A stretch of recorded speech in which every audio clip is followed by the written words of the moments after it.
Prince and Dawn, for our final review, I just wanted to simply go over the different blades that we used, blade lengths, and why we did what we did. So, on the head, we used the 5F against on the throat, on the cheeks, against the grain, leaves a kind of natural finish. You can try 4F, it's even more natural. 3F is usually a little too messy.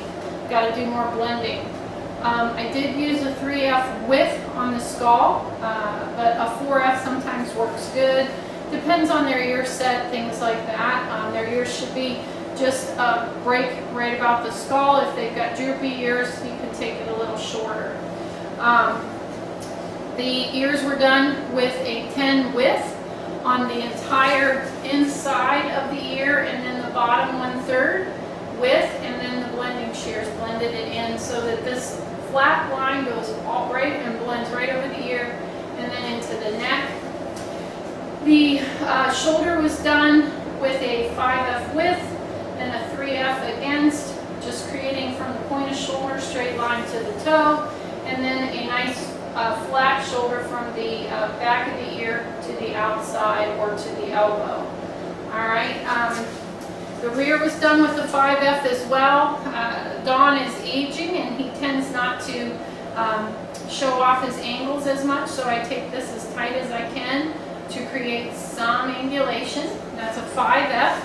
And the rest of the jacket was done with a 3F and then gone back over to soften with a 1/2 inch universal comb. The neck was done with a 3/4 universal comb. So all I had to do was blend in here, create the underline with that same 1/2 inch. I used the tuck up or the loin and then came straight forward towards the elbow. The thing you got to remember is you want about 50% here and 50% there. And if you leave too much underline, you actually make the dog look kind of dumpy, and they're supposed to be square.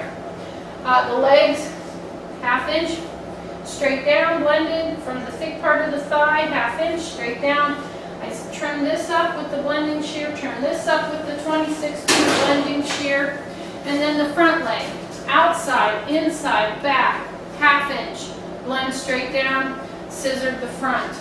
Ultimately, you want this line to look just like a show dog from far away, just tighter, so that when he grows out, he still creates the ideal image, but at this point, he's much more manageable for a pet owner.